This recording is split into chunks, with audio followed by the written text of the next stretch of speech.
네, 안녕하세요. LS증권의 염승환 이사입니다. 최근 저를 사칭하는 여러 유튜브 방송이나 카카오톡 채널들이 상당히 많은데요.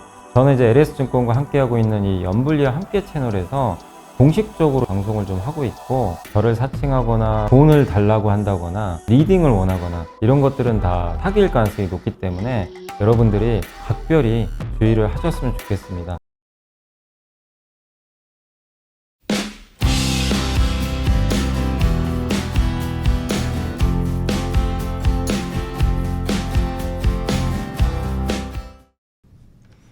네, 안녕하세요. 자, 오늘 2024년 7월 17일 시장 함께 읽기 시작을 하도록 하겠습니다. 자, 오늘 저는 LS증권의 염승환 이사고요.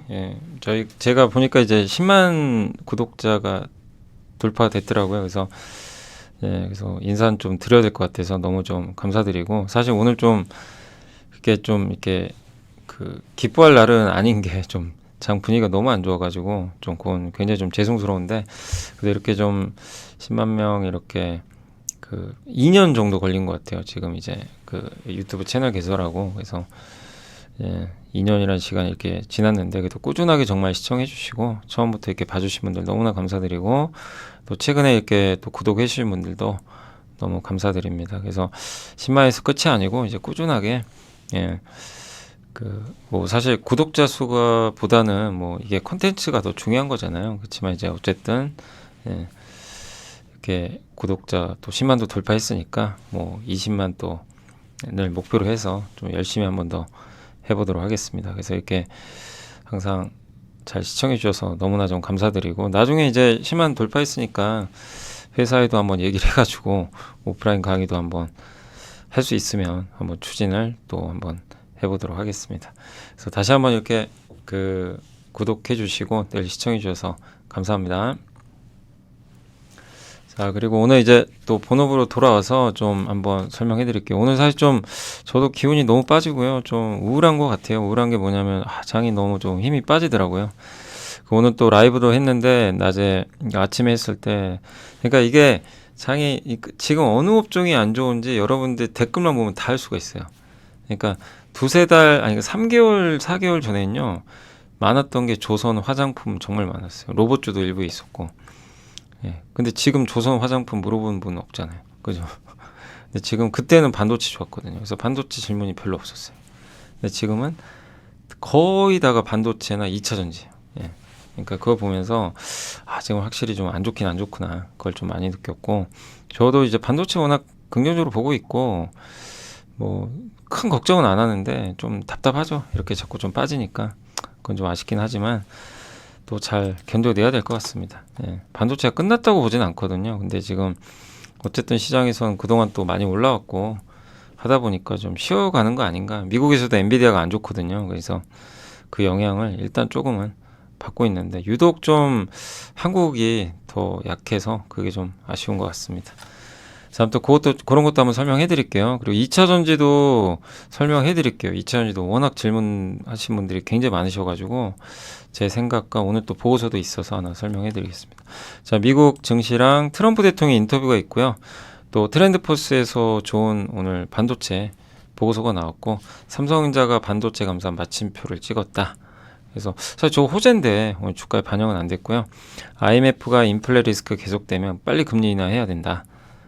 금리 조기이나 자제해야 된다. 이런 내용도 있고, 금리 인하하면 안 된다라는 또 약간 제동이 있었고, YM텍, QRT도 많이 물어보시더라고요. 사마콘덴서도 많이들 물어보셨던 거고, 예전에 슈프리마, 덕산레오룩스, 전략자산은 어떻게 우리의 포트폴리오 지켜주나, AI 훈풍을 탄 일본의 MLCC, 요새 MLCC 삼성전기 많이 올랐죠. 기아의 CDMO, 2차 호황기 맞은 바이오시밀러, 요거까지 한번 말씀을 드려보도록 하겠습니다.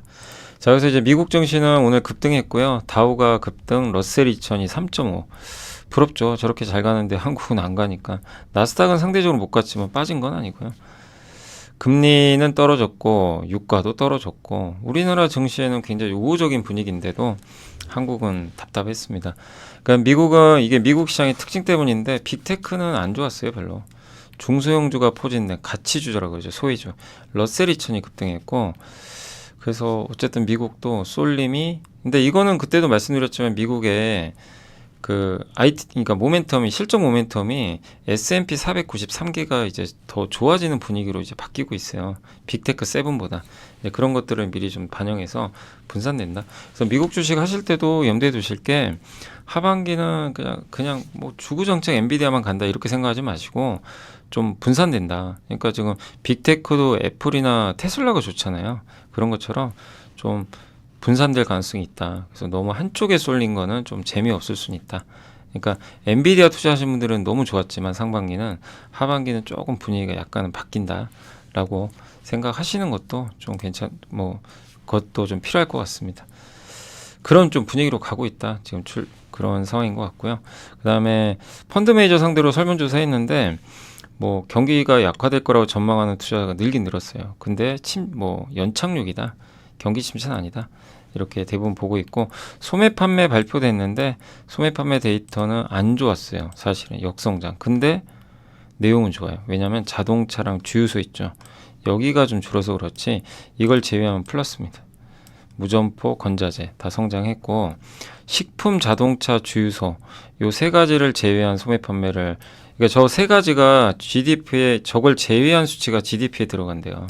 그렇기 때문에 요걸 제외한 수치가 실제 GDP엔 들어가니까 근데 이거는 오히려 증가를 했어요. 0.9% 작년 4월 이후 최대폭입니다. 그래서 우리가 소매 판매 데이터만 보면 이거 안 좋은데 이게 아니라 실제 내용은 좋았어요. 그래서 애틀란타 연방은행이 발표하는 GDP 나우 2분기 GDP 성장률을 예측을 하거든요. 그거를 오히려 올려버렸잖아요. 그죠? 왜 올렸는지 이해가 되시죠? 예. 그래서 지금 소매 판매 내용 자체는 좋았다. 그죠? 주유소는 휘발유 가격이 떨어져서 그런 거예요. 휘발유 가격이 떨어지면 자동적으로 감소합니다. 그래서 실제 소매 판매는 좋았다. 이렇게 보시면 되겠고 미국의 AI주는 약했고 애플주는 좋았습니다. 빅테크도 약했고 테슬라는 강했고 금융주가 뭐 최대 수혜 업종이죠. 그래서 금융주 여전히 뜨겁습니다. 실적도 좋았고 거기에 그 DR 호텔이라든가 이런 이제 그 미국의 이 주택주들 있죠. 금리가 떨어지면 좋아지는 여기도 급등. 캐터필라 4.3. 유나이티드 헬스, 바이오도 일단 트럼프 수혜주로 좀 분류가 돼 있죠. 일부 6.5%. 그래서 트럼프의 영향 받는 기업들은 좋았던 것 같고요. 트럼프 대통령이 인터뷰를 했는데 그냥 말씀드릴게요. 11월 대선 전에 금리 인하 안 된다. 아니 금리 인하 9월에 할 텐데, 근데 저는 저거랑 관계없이 할 것 같고요. 9월에 파월 의장은 임기인 28년까지 보장을 할 거라고 보고요. 좀 놀라웠던 게 JP모건의 제이미 다이먼 회장을 재무부 장관으로 고려하고 있대요. 완전 월가 금융 이제 증권사 출신 사람을 재무장관 안 치겠다. 근데 트럼프 1기 때도요. 스티브 무누신 재무장관이 월가 출신이었어요. 그러니까 충분히 가능하죠. 그러면 이 얘기는 뭐예요? 금융 규제 완화한다는 얘기예요. 그러니까 미국 금융주가 좋을 수밖에 없는 거죠. 그 대만 방어할 거냐라고 물어봤더니 난 대만 사람들 잘 안다. 그들이 우리 반도체 사업 다 가져갔다. 대만을 한마디로 까버렸어요. 그냥 갑자기. 대만이 우리를 위해 빨리 돈 내라. 우리가 대만 방어해 주는 거 아니냐. 우리는 보험회사 다를 바 없다. 근데 대만은 왜 우리한테 불만이 상당히 많은 것 같아요. 대만 쪽에. 그래서 대만이 우리 걸 가져갔기 때문에 대만은 부유하다. 그리고 대만이 지금 미국에 반도체 공장 짓죠. 이것도 나중에 자기네가 다 가져갈 것 같다. 보조금 안 주겠다는 얘기인지. 아무튼 한마디 날렸어요. 근데 이게 우리한테도 좋은 게 아니에요. 우리 한국한테도 빗대서 얘기할 수도 있는 거죠. 너네가 우리 반도체 다 가져간 거 아니냐. 이런 생각하면 좀 머리 아픈 거죠. 그래서 오늘 국내 증시 반도체가 안 좋았던 이유 중에 저는 하나가 좀 요것도 포함됐다고 봐요. 대면만의 문제가 아니라 트럼프 머릿속에 야, 한국 반도체도 우리 거 가져간 거 아니야? 이럴 수 있는 거죠. 그러니까 이게 피곤한 거죠. 그러면 뭐가 들어가냐면 이게 대해서 이제 간섭이 들어갈 수도 있어요. 그러니까 이제 이런 것들이 좀 피곤한 일이죠. 그래서 어쨌든 좀 너무 의외의 얘기가 나와가지고 좀 약간 시장이 놀란 거 아닌가. 아무튼 대만을 견제하는 굉장한 좀 약간 좀 대만이 불편할 수 있는 그런 발언을 좀 했습니다. 지난 3년간 중국이 러시아, 이란, 북한과 동조했다. 북한은 많은 핵무기 갖고 있다. 3년 반 전과 비교하면 다른 세상이다. 바이든은 바보다. 그는 러시아와 뭐죠? 웬 거리상 러시아와 중국이 결혼하도록 만들었다. 그들은 결혼했고 작은 조카인 이란과 북한을 데려갔다. 그들은 다루는 누구도 그러니까 외교를 굉장히 비난하고 있어요. 바이든 한 게 뭐 있냐. 예, 러시아는 전쟁 일으켰고 중국과 러시아는 친해졌고 이란과 북한은 여전히 더 그러고 있고 예. 그러니까 외교적으로 한 게 없다는 얘기예요. 그러니까 자기는 한마디로 그거예요. 자기는 피스메이커라 이거죠. 예. 자기는 피스메이커고 평을 가져다 주겠다. 협상을 하겠다. 뭐 이런 느낌인 것 같습니다. 그래서 이런 좀 인터뷰 했다는 거 좀 참고하시면 좋겠고요. 그리고 이제 트렌드포스에서 AI 관련된 서버 수요 급증해서 좋을 것 같다. 최근 데이터인데 보고서인데 엔비디아의 이제 공급 부족 많이 완화됐대요. H100 이제 그래서 요 리스크는 좀 많이 완화됐고 출하량이 많이 늘어났다고 합니다. 그러니까 공급 부족은 많이 해소됐어요. 이건 사실은 엔비디아한테는 좋은 뉴스는 아니죠. 공급이 부족해야 주가에 훨씬 좋은데 공급이 축소가 점점 진행되고 있어요. 예, 그죠? 그래서 그만큼 이제 많이 늘어나고 있다. 예, 그러나 이제 앞으로 새로운 또 제품 나오잖아요. 이제 그 제품은 있으니까 그건 좀 지켜봐야 되겠고 그 다음에 주요 클라우드 서비스 제공업체 뭐 예를 들면 마이크로소프트나 아마존 이 회사들이 AI만 투자를 한다는 얘기죠. 그 서버 조달 일반 서버는 잘 안 된다. 그래서 일반 서버 성장이 1.9 AI 서버는 지금 2024년에 무려 69%. 비교가 안 되는 거야. 일반 서버는 지금 죽어 있고 AI 서버만 좋은 거죠. 왜 이것만 투자하니까. 그리고 이런 회사들이 이제는 엔비디아 거만 탑재하는 게 아니라 자기네가 직접 주문을 해요. 주문용 반도체. 그래서 저는 파운드리를 좋게 보는 거예요. 저런 이제 시장이 열리니까. 예. 그래서 좋게 보고 있고 그래서 전체 서버 시장에서 이 주문용 반도체를 직접 만들어서 하는 비중이 26%까지 앞으로 증가한다. 예, 그리고 그다음 일반적인 범용 GPU 이게 엔비디아죠. 요걸 탑재한 서버는 71 이렇게 예상을 하고 있습니다. 그래서 엔비디아가 GPU 쪽 있죠. GPU만 봤을 때는 90% 점유율이고 AMD가 8%밖에 안 돼요. 근데 AI 서버에 저 GPU만 들어간 게 아니에요. 다 포함돼요. 그 모든 걸 합친 거의 점유율은 엔비디아가 64. 그래도 여전히 많죠. 그리고 이제 블랙엘이라는 신제품이 내년부터 본격적으로 나와서 아까 H100 있죠. 이걸 대체할 겁니다. 그리고 코어스라든가 HBM 요게 이제 TSMC가 만드는 AI 가속기 조립하는 방법이죠. 그 명칭이고 HBM 요거 수요 견인할 것 같다. 칩 크기가 워낙 크니까 블랙엘은 요 코어스 소비가 더 늘어날 것 같고 그래서 TSMC의 생산 능력은 내년 말까지 80%나 성장할 것 같다. 그 여전히 낙관적으로 좀 보고 있는 것 같아요. 그리고 메인스트림 H100 네, 80기가 HBM 그러니까 지금 쓰고 있는 H100이라는 엔비디아 제품은 HBM3 80기가가 들어가는데 내년에 블랙엘이 나오거든요. 이 블랙엘 제품 울트라나 AMD의 신제품은요.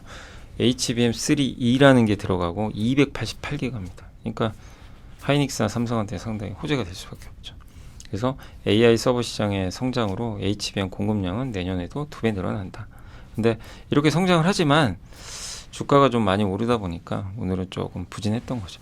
대만 좀 그런 이슈도 있었던 것 같고요. 그래서 이게 점유율인데 여전히 엔비디아 점유율은 높아요. 근데 점유율은 좀 떨어지죠, 점점. AMD가 조금 올라오고 인텔은 참 쉽지 않고 기타가 올라옵니다. 요거 이제 주문형 반도체 만드는 기업들. 그래서 뭐 반도체에 대해서 의심하실 필요는 없지만 조금 뭐 쉬어갈 수 있는 그런 좀 상황이다. 그런 정도고 이 보고서를 보면 여전히 HBM에 대한 수요는 좀 탄탄한 것 같습니다. 그 삼성전자가 반도체 감산 마침표를 찍었다는 어제 보도가 있었는데 평택 P4 공장 있죠. 여기에 낸드 플래시 라인을 구축한대요. 수요가 있다는 얘기죠. 그래서 낸드 장비를 발주할 예정이라고 합니다. 그럼 굉장히 듣던 중에 희소성인데 근데도 주가는 빠졌어요. 오늘 장비주들이. 예, 왜냐하면 디램이 아니고 낸드로 결정한 건 AI 서버에서 낸드 수요가 강하기 때문이다 라고 했다고 합니다. 낸드는 소비자용보다는 기업용 이 SSD 수요가 급격히 증가를 하고 있고요. 시장 점유율 1위인 삼성전자도 이에 좀 대응을 하려고 하고 있는 거죠. 그러니까 이것도 결국 AI예요. 그 AI 서버에 들어간 QLC라고 이렇게 좀 용량이 좋은 거죠. 뭐 TLC, QLC, SLC 여러 종류가 있는데 여기서 QLC는 성능은 좀 떨어지지만 용량이 좋아요. 그래서 저걸로 이제 투자를 좀 하지 않을까 이렇게 보고 있는 것 같습니다. 어쨌든 HBM 대응은 물론 그리고 그 평택의 평택 네 번째 공장 두 번째 라인에다가는 디램 라인을 만들 예정이라고 해요. 그러니까 먼저 낸드부터 하고 디램도 간다. 그러니까 한마디로 낸드는 아무도 관심이 없었죠. 근데 낸드 쪽도 장비주 위주로는 좀 볼 필요는 또 있는 것 같습니다. IMF가 세계 통화 당국을 향해서 인플레 안 잡히면 금리 인상해야 된다. 참 무서운 말이죠. 근데 물가 잡히고 있지 않나요? 예, 물가 잡히는 것 같은데, 그리고 올해 한국 경제 성장률은 오히려 우리나라보다 더 좋게 보고 있는 것 같아요. 올렸어요. 경제 성장률. 이 부분은 좋죠. 아시아 지역 수출 증가 이런 것들 때문에 괜찮을 것 같다. 선진국은 좀 전망을 유지했고 신흥국은 올렸습니다. 중국도 올렸어요. 중국은 민간 소비 반등 등 견조한 수출 전망으로. 중국 경기가 좀 안 좋다고 하지만, 그래서 상하방 요인이 다 골고루 균형을 이루고 있는데, 어쨌든 물가가 안정화되는 걸 보일 때 금리 인하 하라는 거죠. 그래서 이걸 왜 보여드리냐면, IMF가 보는 것도 글로벌 경기 괜찮아진다, 하반기 더 나아진다 이런데, 물가 오르면 금리 올려라 이겁니다. 근데 물가가 지금처럼 떨어지고 안정화되면 낮춰라. 물가 보고 결정해라. 이런 내용으로 보시면 좋을 것 같습니다. 자, 이제 보고서 좀 설명해 드릴게요. YM택은 이제 EV 릴레이라고 전기차나 이제 이 배터리 있죠. 배터리에 들어가는 핵심 부분이 이걸 껐다 켰다 할 수 있는. 그래서 주로 ESS에 많이 들어가요. 그래서 요새 주가 올라간 게 ESS가 요새 핫하죠. 그래서 올라간 거예요. 전기차 충전기 한 25. 근데 비중은 국내 비중이 제일 많고 중국 비중.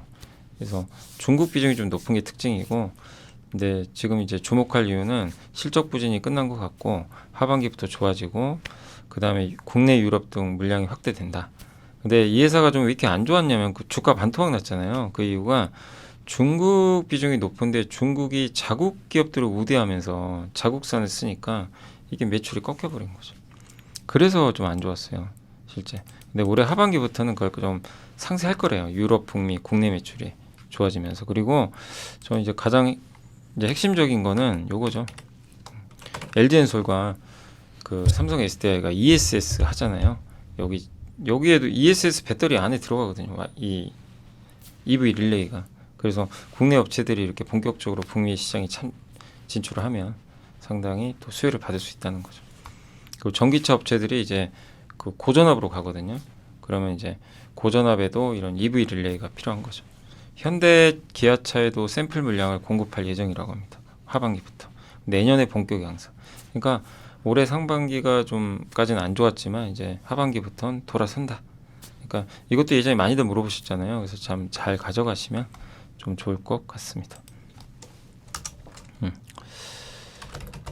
맞나요? 이게 2에서 3천억 정도 되겠죠. 예. 그리고 주가 부진의 이유는 어쨌든 이제 아까 말씀드린 대로, 그 매출 감소, 중국 경제 때문에 이제 그렇지만 하반기에는 좀 나아진다라고 보시면 되겠고, QRT도 많이들 물어보셔가지고 한번 말씀드리면 반도체 신뢰성 검증해주는 기업이에요. 그러니까 맨 마지막에 반도체 다 만든 다음에 테스트해주고 이런 거보다도 이제 신뢰성을 평가해주는, 그런 이제 그래서 인증서도 이제 발행을 해주는 거죠. 그래서 반도체 제품의 예상 수명, 고장률이 얼마나 될 건지, 품질 보증, 그러니까 품질 보증 목적이에요. 그래서 오사트, 그러니까 후공정 업체가 하는 최종 테스트하고는 다릅니다. 수명 평가, 환경 신뢰성 평가 이런 거 하고요. 뭐 반도체뿐만 아니라 전자제품 이런 데 다 들어가고, 반도체 종합 분석은 반도체 불량 원인을 규명하고 개선된 솔루션.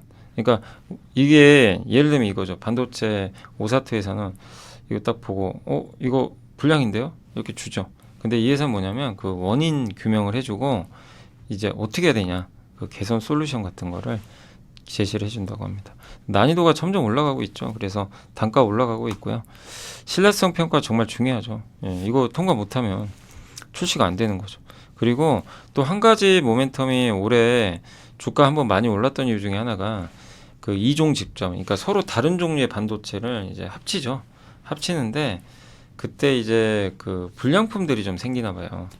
그 직접 하는, 그러니까 약간 패키징하는 과정에서.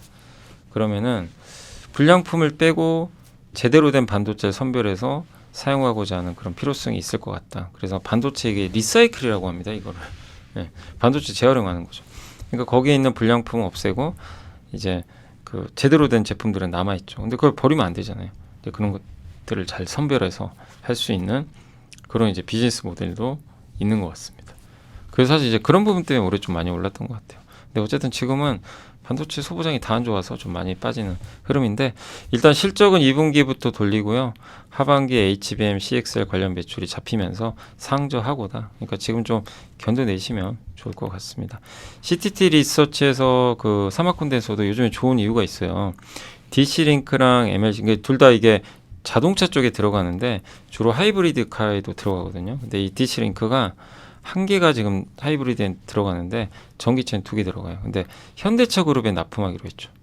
유럽의 완성차에도 공급을 아마 할 것 같습니다. 현대차뿐만 아니라. 그러면 올해 하반기 내년부터는 더 좋아지는 거죠. 그 MLCC도 하는데 MLCC는 가격 인상 가능성이 올라가고 있대요. 예, 요새 가격 오른다는 얘기는 많이 들리죠. 그러니까 삼성전기도 많이들 물어보셨지만 요새 주가 좋죠. 예, 좋은 이유가 어쨌든 이제 이런 MLCC 가격 인상 기대감이 있는 거죠. 근데 이 사마 콘덴서는 독특한 게 스마트폰 비중은 없어요. 대부분 자동차 쪽이에요. 그러니까 자동차 MLCC, DC링크가 다 지금 분위기들이 괜찮고 가격 인상도 있기 때문에 긍정적으로 영향을 주는 것 같습니다. 그래서 DC링크도 올해 흑자전 할 것 같고 전장 비중이 높고 전장 비중이 27%인 회사가 일본의 TDK인데 PER 26.4, 사마 콘덴서는 32%인데 16.8.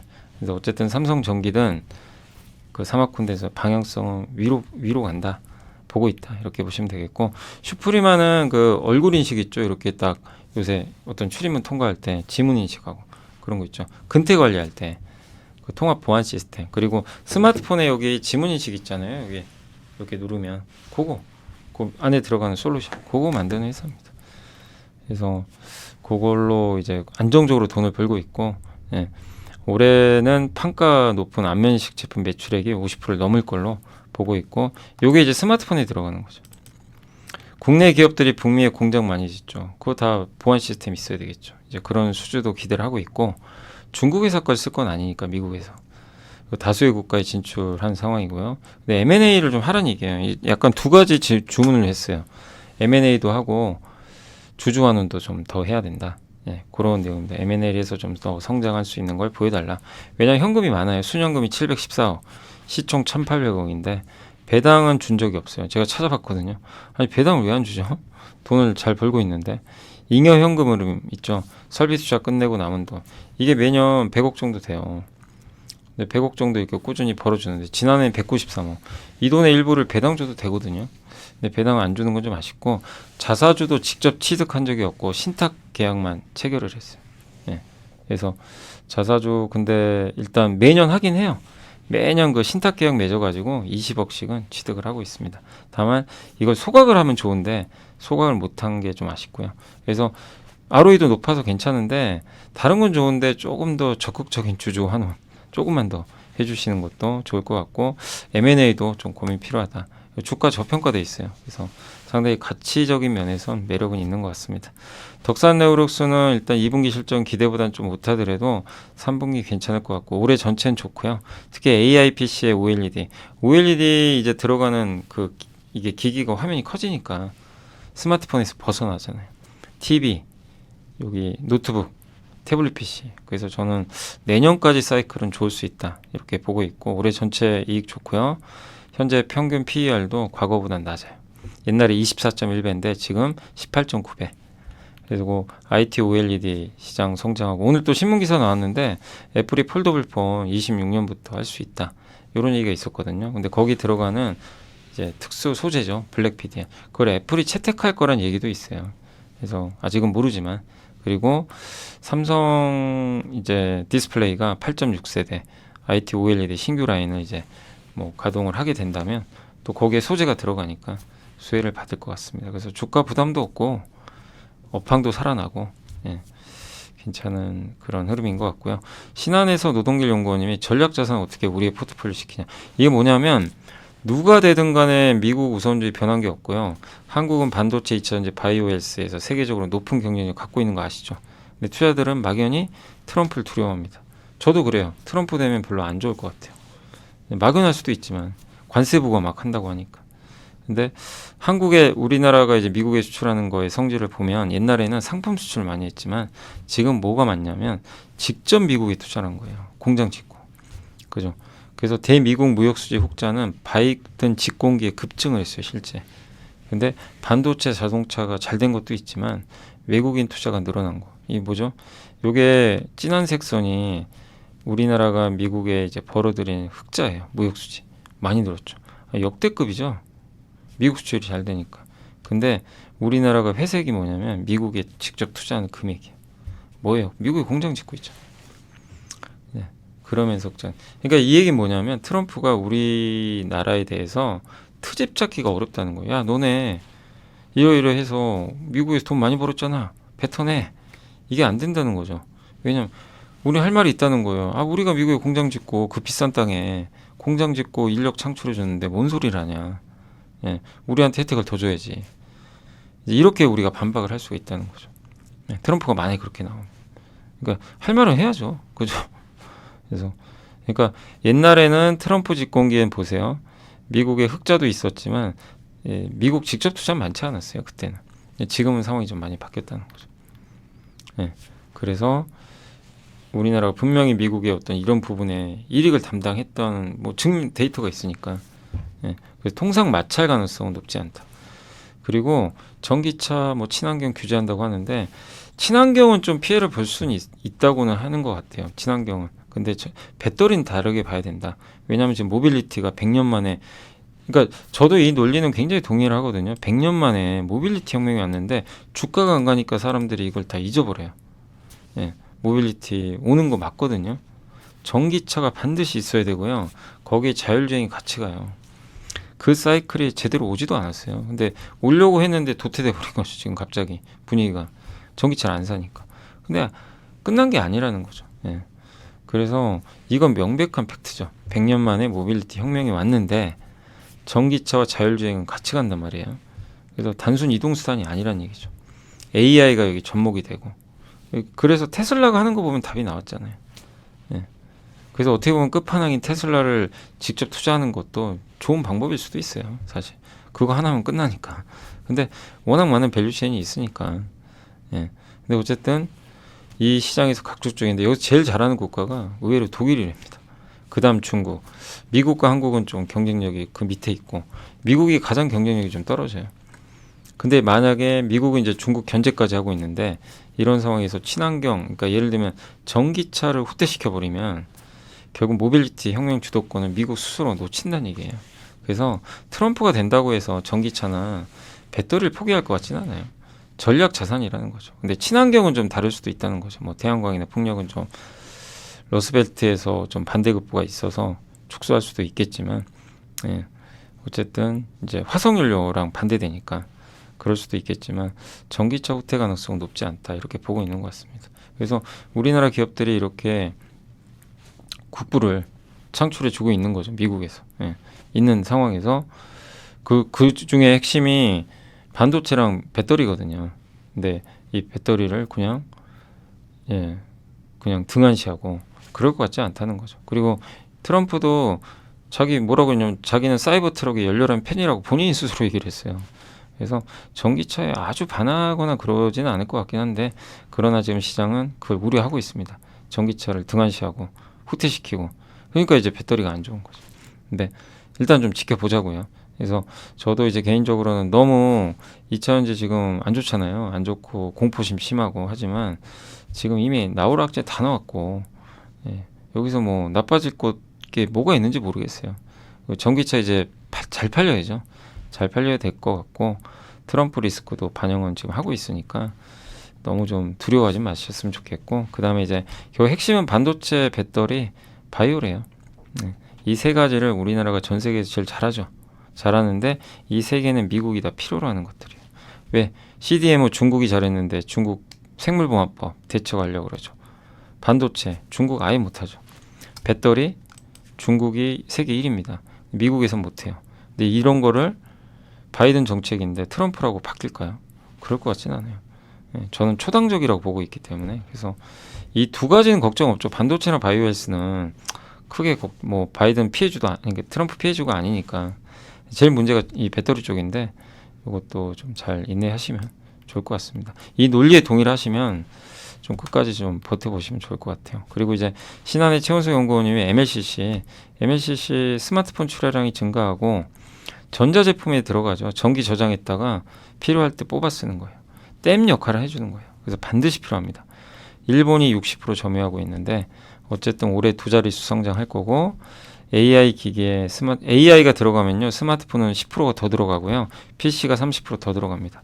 하반기에 AI 기능이 탑재된 스마트폰 출시될 거고 7월 10일 날 갤럭시 Z6, 7월 12일에 아너 하웨이 거죠. 8월 13일 날 구글 픽셀 9, 9월경에 이게 출시일보다 아마 공개일이겠죠. 공개일. 예.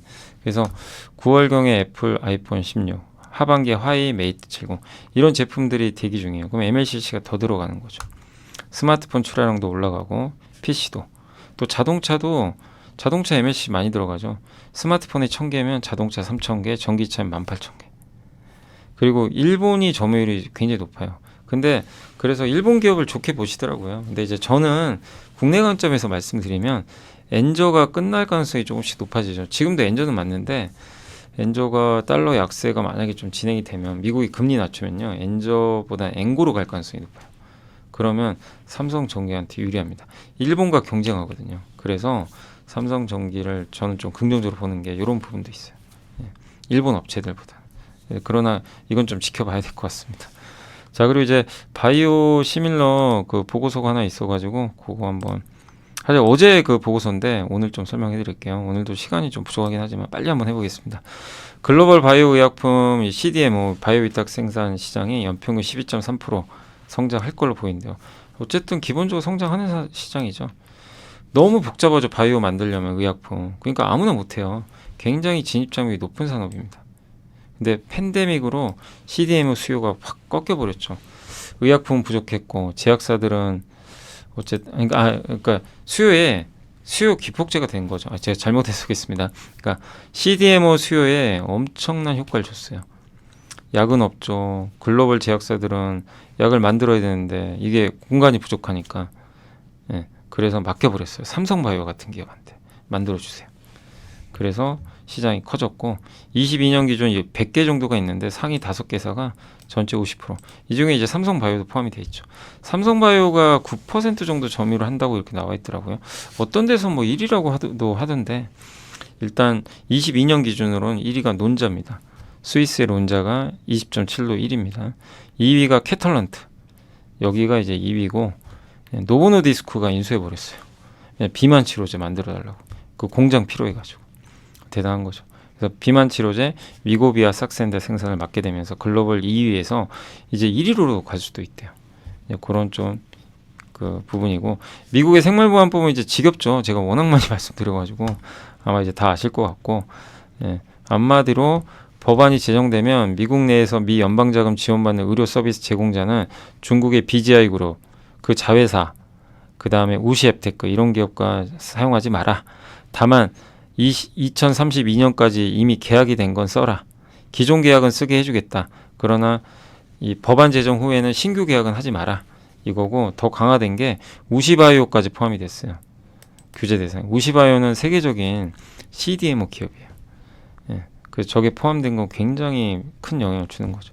그리고 미국의 응답 설문조사를 했더니 124개사 중에 79% 기업이 중국에 기반 두거나 중국이 소유한 제조업체랑 계약 맺고 있다. 이게 중국 의존도가 너무 컸던 거예요. 생각보다.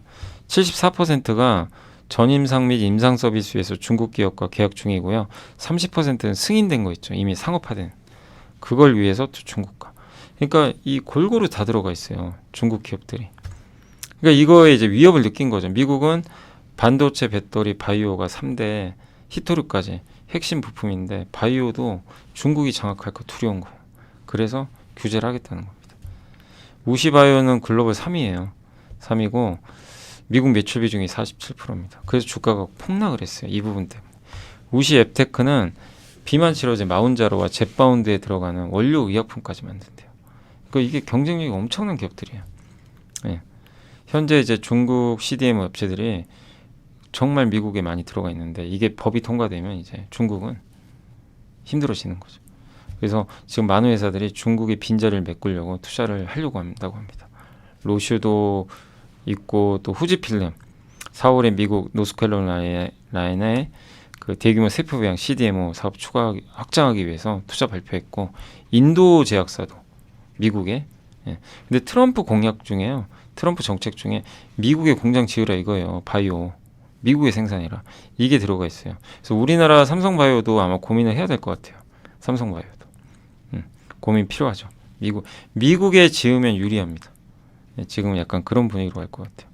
그래서 중국 우시바이오로직스에 대한 리스크와 노브홀딩스의 catalent 인수로 인한 CDMO 시장 공백은 이게 글로벌 전체 20%나 된대요. 그러면 이 시장을 누군가 차지해야 되죠. 이게 삼성바이오가 될지 뭐 누가 될지 또 우리 한국에 많은 업체 ST팜도 있고 바이넥스도 있고 또 글로벌 회사도 워낙 많으니까 이 전쟁이 기회가 생긴 거예요. 그래서 이 CMO, CDMO를 긍정적으로 보라고 이제 말씀을 드렸던 거죠. 근데 그런 내용들이 잘 정리가 돼 있어서 좋고 또 한 가지가 바이오시밀러도 볼 필요가 있는 게 어제 신문 기사 한번 보여드렸죠. 이건 이제 보고서인데 바이오시밀러 시장이 앞으로 연평균 26.5. 휴미르라는 블록버스터급 신약이 특허가 끝났고 작년에 바이오시밀러가 대거 출시됐어요. 근데 실제 무슨 일이 발생했죠? 휴미라 점유율이 확 떨어졌어요. 약가가 싸니까. 스텔라라는 작년에 특허가 끝났습니다. 올해 바이오시밀러가 출시될 동아이스티가 그래서 올해 연말에 FDA 승인 지금 앞두고 있죠. 물론 안 될 수도 있고요. 될 수도 있고 모르죠. 근데 만약에 받게 되면 여기에 뛰어드는 거죠.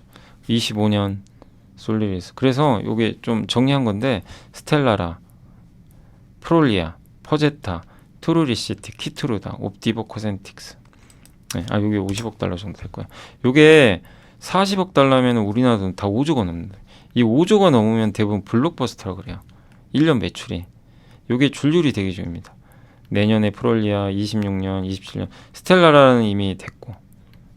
다가오죠. 이거 특허 풀리면 무슨 일이 발생해요?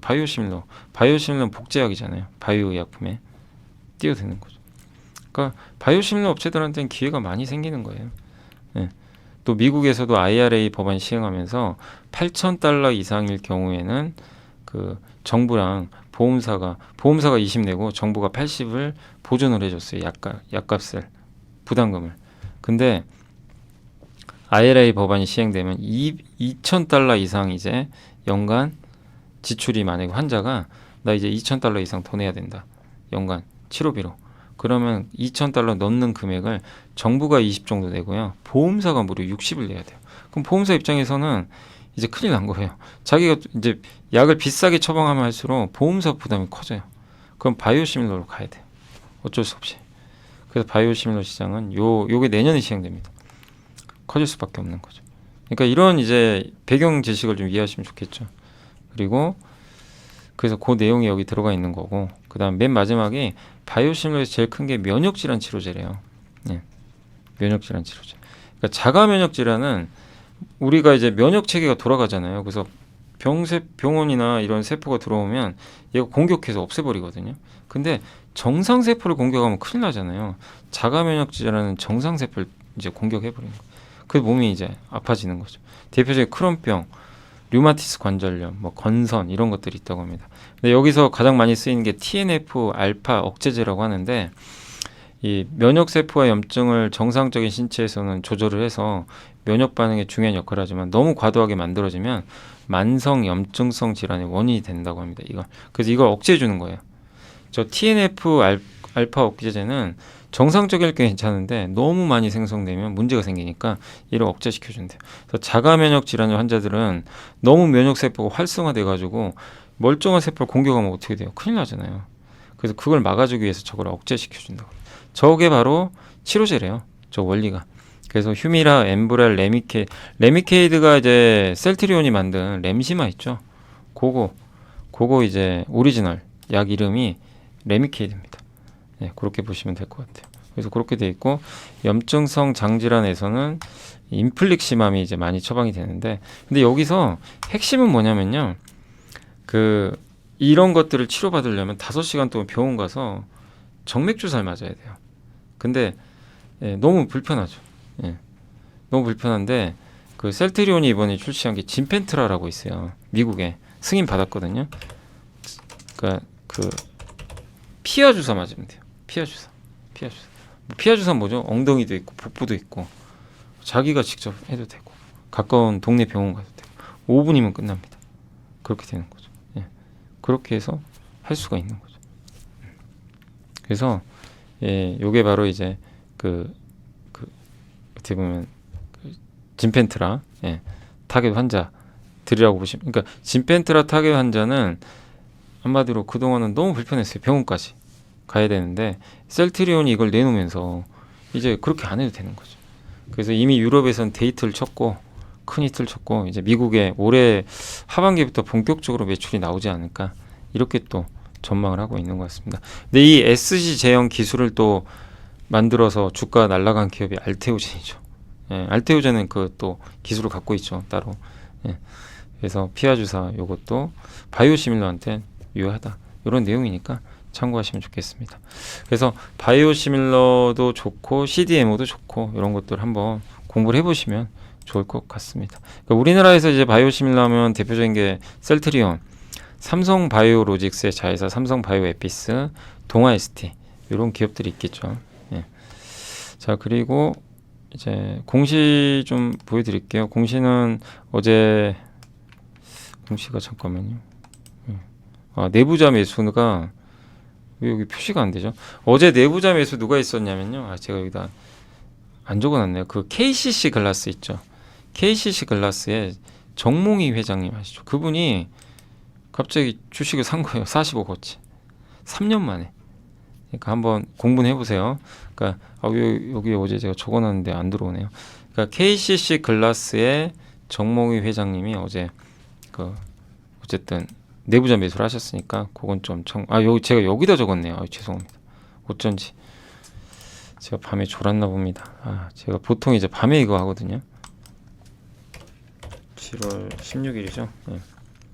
여기다 적어야 되는데 여기 정몽희 회장님이 근데 이거를 보고 또 이것도 추천하는 거냐 이렇게 제발 하지 마시고 그냥 저는 이제 적은 거예요. 뭐냐면 이게 KCC 글라스가 대표적인 고배당 주잖아요. 예, 배당도 5.5 줘요. 근데 이런 것들 하나의 투자 아이디어란 거죠. 이분 제가 찾아보니까 30억 샀네요. 30억. 3년 전에 KCC 글라스 산 적이 있어요. 3년 만에 지금 처음 산 건데 그때가 21년 2월에 샀어요. 근데 그때 주가 2배 올라갔더라고요. 그때 건자재 사이클로 가죠. 지금 그럴 거냐? 그건 알 수가 없어요. 과거가 미래를 보장하진 않죠. 근데 3년 만에 이런 대주주가 갑자기 샀다는 건 이제 눈여겨보시라는 얘기예요. 이제 꾸준히 살지. 얼마 전에 HD 현대도 누구시죠? 정의선 회장님이신가? 그분이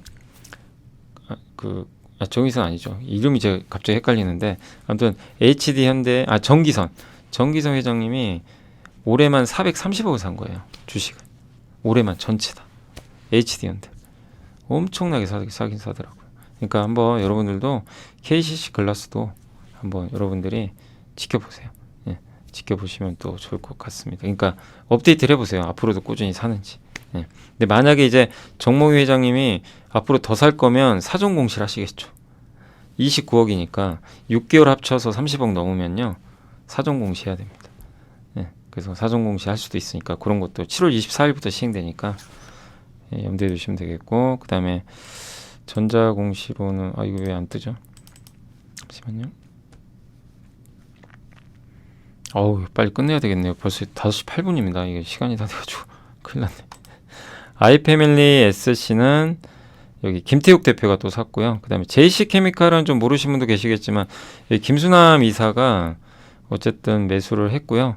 여기 바이오 중류, 바이오 디젤, 그러니까 바이오 연료를 섞는 거예요. 저기 뭐 디젤이나 경유나 이런 데다.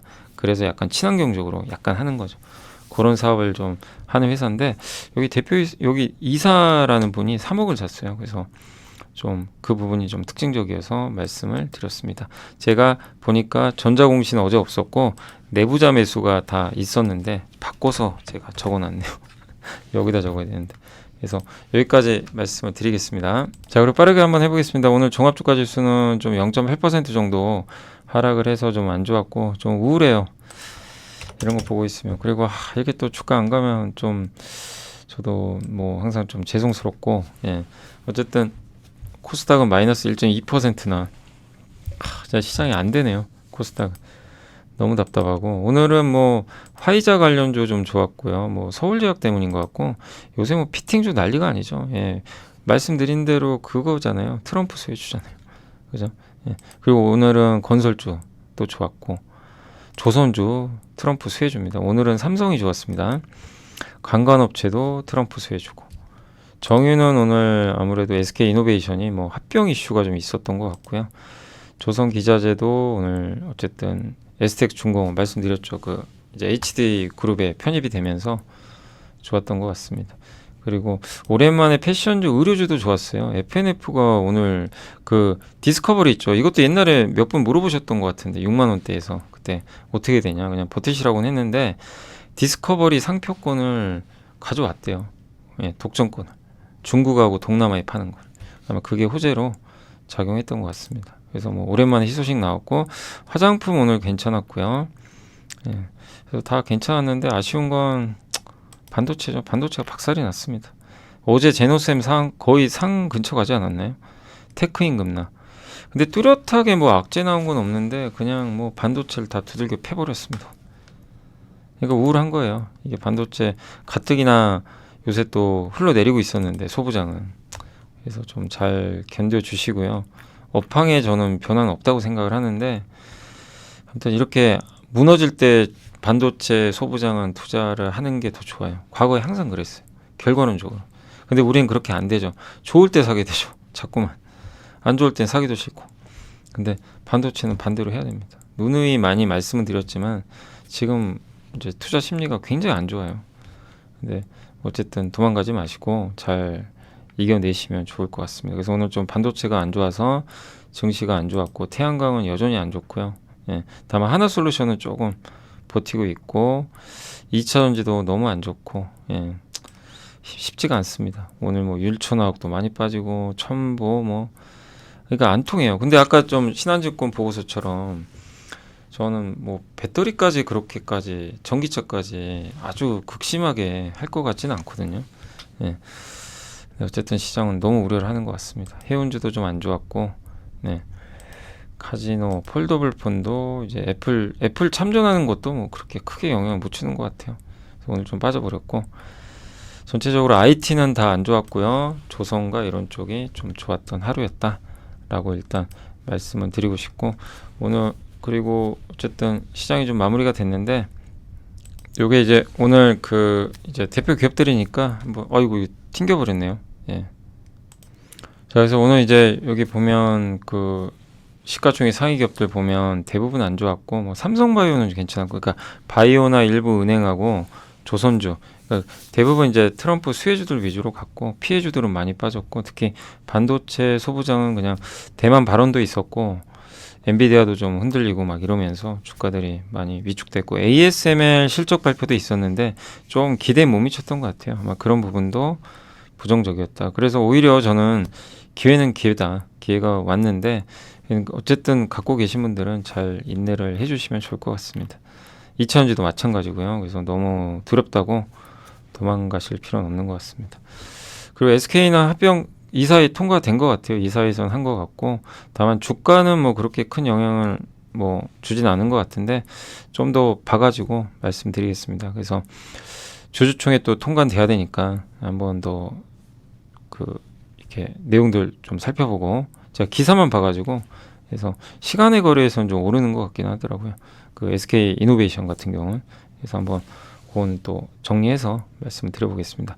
자, 오늘 시간이 좀 많이 늦었는데 여기서 좀 마무리하도록 하겠고요. 자, 다시 한번 이렇게 10만 명 구독자 또 이렇게 달성할 수 있게 많이들 시청해 주시고 구독해 주셔서 다시 한번 좀 감사드리고 비가 많이 옵니다. 장마 시즌인데 좀 건강 유의하시고요. 좀 무탈하셨으면 좋겠습니다. 감사합니다.